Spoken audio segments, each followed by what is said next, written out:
GK with એમમાં આપ સૌનું સ્વાગત છે। મિત્રો, આજના વિડીયોમાં આપણે નવેમ્બર મહિનાનું કરંટ અફેર્સ જોઈશું, જેનો આ પાર્ટ 2 છે।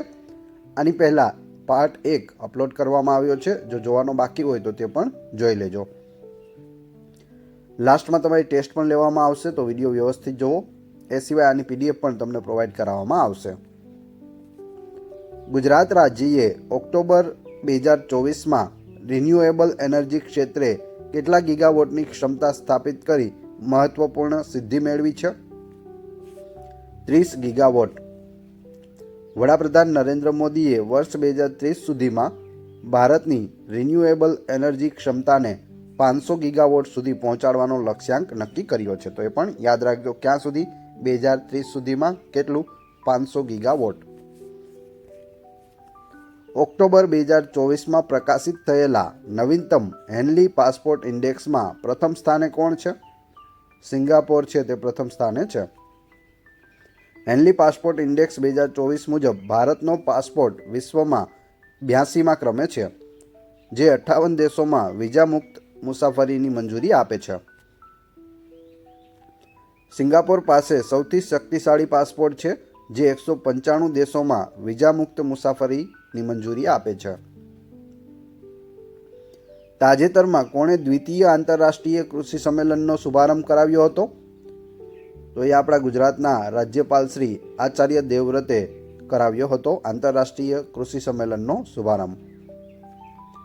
ભારત વિયેતનામ દ્વિપક્ષીય સૈન્ય અભ્યાસ વિનબેક્સ 2024ની કેટલામી આવૃત્તિ હરિયાણાના અંબાલા ખાતે શરૂ થઈ હતી? 5મી આવૃત્તિ છે। વિનબેક્સ કયા બે દેશ વચ્ચે યોજાય છે? તો ભારત અને વિયેતનામ વચ્ચે। પીએમ નરેન્દ્ર મોદી અને સ્પેનના પીએમ પેડ્રો સાંચેઝની વડોદરાની મુલાકાત દરમિયાન સ્કેચ ભેટમાં આપનાર વિકલાંગ વિદ્યાર્થીનું નામ શું છે? દિયા ગોસાઈ છે। તમે તેના હાથમાં બંને સ્કેચ જોઈ શકો છો, અને જે વ્યક્તિ છે તે છે દિયા ગોસાઈ। દર વર્ષે રાષ્ટ્રીય કાનૂની સેવા દિવસ ક્યારે મનાવવામાં આવે છે? 9 નવેમ્બરના રોજ રાષ્ટ્રીય કાનૂની સેવા દિવસ મનાવવામાં આવે છે। તાજેતરમાં કયા દેશને 2024થી 2026 સુધીના બીજા 2 વર્ષની મુદત માટે ઇન્ટરનેશનલ સોલર એલાયન્સના પ્રમુખ તરીકે ચૂંટવામાં આવ્યા છે? ભારત દેશને આગળના 2 વર્ષ માટે પણ પ્રમુખ તરીકે ચૂંટવામાં આવેલા છે। 2025માં મહિલા ક્રિકેટ વર્લ્ડ કપની યજમાની કોણ કરશે? તો તે કરશે આપણો ભારત દેશ। ભારતીય નૌકાદળે મહાસાગરની કઈ આવૃત્તિનું આયોજન કર્યું હતું? 3જી આવૃત્તિનું આયોજન કરવામાં આવ્યું હતું। મહાસાગર એ ભારતીય નૌકાદળની મુખ્ય પહેલ છે, જેનો ઉદ્દેશ્ય સક્રિય સુરક્ષા અને વૃદ્ધિને પ્રોત્સાહન આપવાનો છે। આ પહેલ દર 2 વર્ષે હાથ ધરવામાં આવે છે, અને સહભાગી રાષ્ટ્રો દ્વારા તેને સારો પ્રતિસાદ મળ્યો છે। ડોનાલ્ડ ટ્રમ્પ અમેરિકાના કેટલામા રાષ્ટ્રપતિ બન્યા છે? 47મા રાષ્ટ્રપતિ બન્યા છે ડોનાલ્ડ ટ્રમ્પ। હાલમાં જ તેઓ રાષ્ટ્રપતિ તરીકે ચૂંટણી જીત્યા છે। ડોનાલ્ડ ટ્રમ્પ એક અમેરિકન રાજકારણી અને ઉદ્યોગપતિ છે, જેમણે 2017થી 2021 સુધી અમેરિકાના 45મા પ્રમુખ તરીકે રહ્યા હતા। તેઓ રિપબ્લિકન પાર્ટીના સભ્ય છે। 2024ની ચૂંટણી પછી રાષ્ટ્રપતિ ચૂંટાયેલા છે। તેમની બીજી મુદત છે તે 20 જાન્યુઆરી 2025થી શરૂ થશે। તો કમલા હેરિસને તેઓએ હરાવેલા છે। 55મા આંતરરાષ્ટ્રીય ગોવા ફિલ્મ ફેસ્ટિવલમાં પસંદગી પામનાર ગુજરાતી ફિલ્મ કઈ છે?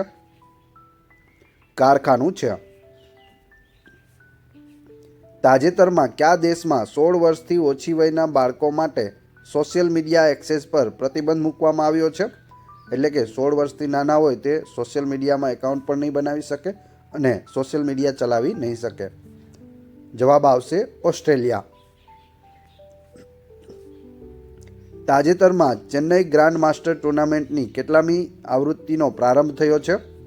તો બીજી આવૃત્તિ છે। ગુજરાતના કયા જિલ્લામાં પ્રથમ વખત ઐતિહાસિક આદિવાસી વ્યાપાર મેળો યોજાશે? નવસારીમાં। દર વર્ષે રાષ્ટ્રીય શિક્ષણ દિવસ ક્યારે મનાવવામાં આવે છે? 11 નવેમ્બરના રોજ બર્થ એનિવર્સરી હોય છે મૌલાના અબુલ કલામ આઝાદની, ત્યારે રાષ્ટ્રીય શિક્ષણ દિવસ મનાવવામાં આવે છે. મિત્રો, ચેનલને સબસ્ક્રાઇબ કરવાનું ના ભૂલશો, જેથી તમને આવા જ વિડીયો આગળ પણ મળતા રહે. તાજેતરમાં સમાચારમાં રહેલ માઉન્ટ લેવોટોબી જ્વાળામુખી કયા દેશમાં આવેલો છે? ઇન્ડોનેશિયામાં આવેલો છે. આ જ્વાળામુખી છે હાલ સક્રિય થયો છે અને ન્યૂઝમાં તેના સમાચાર પણ આવેલા છે. તાજેતરમાં અન્ન અને પીણા ઉદ્યોગના વિશ્વના સૌથી મોટા કાર્યક્રમ Gulf Food Manufacturing and Gulf Host 2024નો ક્યાં પ્રારંભ થયો છે? દુબઈમાં પ્રારંભ થયો છે. 10મી આવૃત્તિ છે આ ગલ્ફ ફૂડ મેન્યુફેક્ચરિંગ. 5 થી 7 નવેમ્બર 2024માં દુબઈના વર્લ્ડ ટ્રેડ સેન્ટરમાં આનું આયોજન થયું હતું. તાજેતરમાં Indian cyber crime coordination centre એટલે કે I4Cની રાષ્ટ્રીય બ્રાન્ડ એમ્બેસેડર તરીકે કોની નિયુક્તિ કરવામાં આવી છે? રશ્મિકા મંદાનાની નિયુક્તિ કરવામાં આવી છે. બિહારની કોકિલા તરીકે જાણીતી મહિલા કલાકારનું હાલ નિધન થયું છે. તેનું નામ શું છે? શારદા સિન્હા. ગુજરાતના કયા શહેરમાં સ્ટ્રીટ વેન્ડિંગ પોલિસી લાગુ થશે? અમદાવાદમાં લાગુ થશે. ભારતનો સૌથી લાંબો બ્રિજ ક્યાંથી ક્યાં સુધી બનશે? તો ભાવનગરથી ભરૂચ સુધી બનશે. PM વિદ્યાલક્ષ્મી યોજના અંતર્ગત નાણાકીય વર્ષ 2024-25થી 2030-31 દરમિયાન કેટલા કરોડ રૂપિયાનો ખર્ચ કરવામાં આવશે? તો તે 3600 કરોડનો ખર્ચ કરવામાં આવશે, જેનું નામ છે PM વિદ્યાલક્ષ્મી યોજના. 10 લાખ સુધીની શૈક્ષણિક લોન છે આ યોજનામાં આપવામાં આવે છે.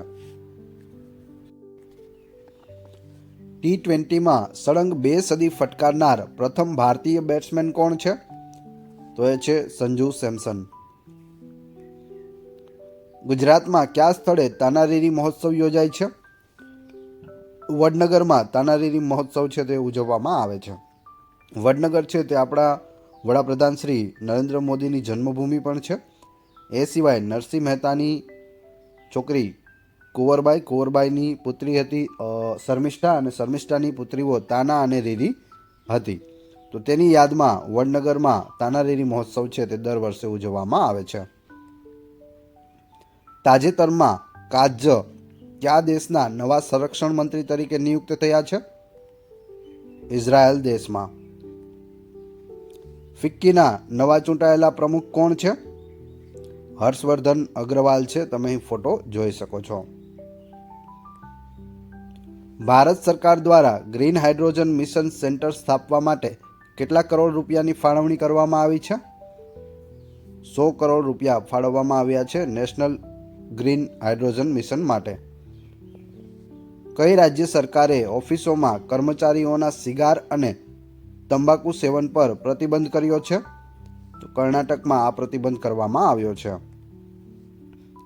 તાજેતરમાં કયા સ્થળે 73મી All India Police Athletic Cluster Championship 2024-25 શરૂ થઈ છે? નવી દિલ્હીમાં. તમે અહીં જોઈ શકો all India Police Athletic Cluster Championship 2024-25 ને કેટલામું વર્ઝન છે? તો 73મી આવૃત્તિ છે. તાજેતરમાં ઇસરો કેટલા નવા નાવિક સેટેલાઇટ લોન્ચ કરશે? તો 7 નાવિક સેટેલાઇટ છે તે લોન્ચ કરવામાં આવશે, અને જે જીપીએસને લગતા છે. હવે તમારી ટેસ્ટ, જે આપણે વિડીયો જોયો તેમાંથી તમને અહીં પ્રશ્નો પૂછવામાં આવે છે, જેના જવાબ તમારે કોમેન્ટ બોક્સમાં આપવાના છે. જો જવાબ ન આવડતા હોય તો ફરીથી વિડીયો જોઈ લેજો. T20માં સળંગ 2 સદી ફટકારનાર પ્રથમ ભારતીય બેટ્સમેન કોણ બની ગયા છે? બીજો પ્રશ્ન, ગુજરાતમાં કયા સ્થળે તાનારીરી મહોત્સવ યોજાય છે? ત્રીજો પ્રશ્ન, I4Cની રાષ્ટ્રીય બ્રાન્ડ એમ્બેસેડર કોણ બની છે, જે હાલમાં જ રિલીઝ થનાર પુષ્પા 2માં હિરોઈન છે? કમેન્ટ બોક્સમાં નામ જણાવી દેજો.